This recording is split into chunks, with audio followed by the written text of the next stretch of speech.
It's pay to pray, according to German bishops. In a decree announced a few weeks ago by German bishops, Catholics who opt out of the country's church tax will be excluded from all religious activities. The decree, approved by the Vatican, has received criticism from those that see it as similar to the 16th century idea of selling indulgences. Since 1803, it has been customary for German citizens registered as Catholic, Protestant, or Jewish to pay a church tax. This is 8 or 9% income tax, and it's held by the government for a short time before it's passed on to the person's church. In 2007, retired law professor Hartmut Zapp filed a lawsuit against the Catholic Church. His suit claims that under Catholic doctrine, membership is determined by a person's beliefs and not by financial relationship. This does not matter to the Vatican, which approves of the recent decree. According to the Catholic News Service, conscious dissociation from the church by public act is a grave offense against the church community. Many are outraged in describing the decree as excommunication light. Meanwhile, others dub the decree pay to pray. In spite of all attempts to get an official comment, God remains curiously silent on the topic. Fifth-generation Mormon David Tweed is the managing editor of MormonThink.com. The 47-year-old has always been a member in good standing and never run afoul of the church. But that was until recently. He wrote an article critical of presidential candidate Mitt Romney. Tweed said that he was invited to the church's offices, interrogated, and then given cease-and-desist orders.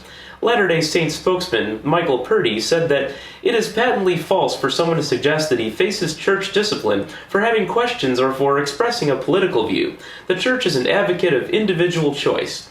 What then is Tweed being condemned for, if not for his criticism of Romney? Some speculate that it was Tweed's public admission that he was trying to sway the beliefs of others that got him into holy hot water. LDS church officials would not comment other than to say that the church will not discuss the private lives of individuals.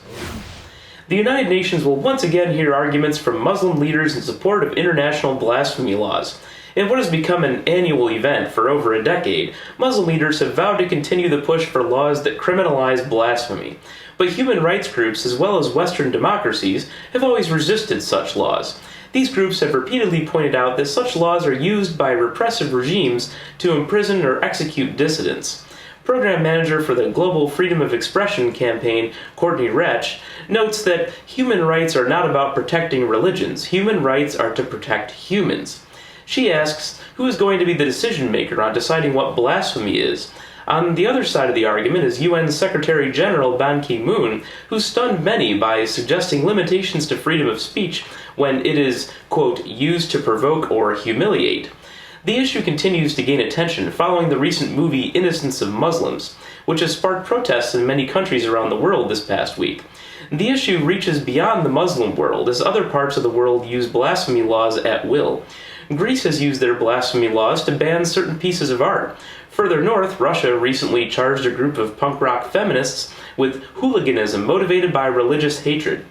Egypt's ultra-conservative Noor Party has filed a request to revoke the citizenship of anyone who insults the Prophet Muhammad. In America, freedom of speech is continually tested. Recently, a case in New York involved a notoriously Islamophobic group and the Metropolitan Transportation Authority. Subway ads reading, "Support Israel, Defeat Jihad," were initially rejected for demeaning language by the Transit Authority. A suit was filed and a federal judge ruled that the standards set by the MTA were unconstitutional and the ads must be allowed. Meanwhile, the UN continues to debate the issue. Stay tuned to the Infidel for updates as they become available.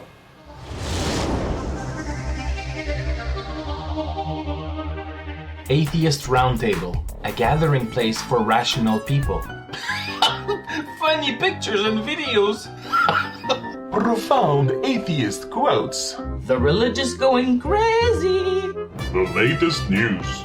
World domination. Casual discussions. Baby eating. The ultimate forum for a lively dialogue. Come join the fun at atheistroundtable.com.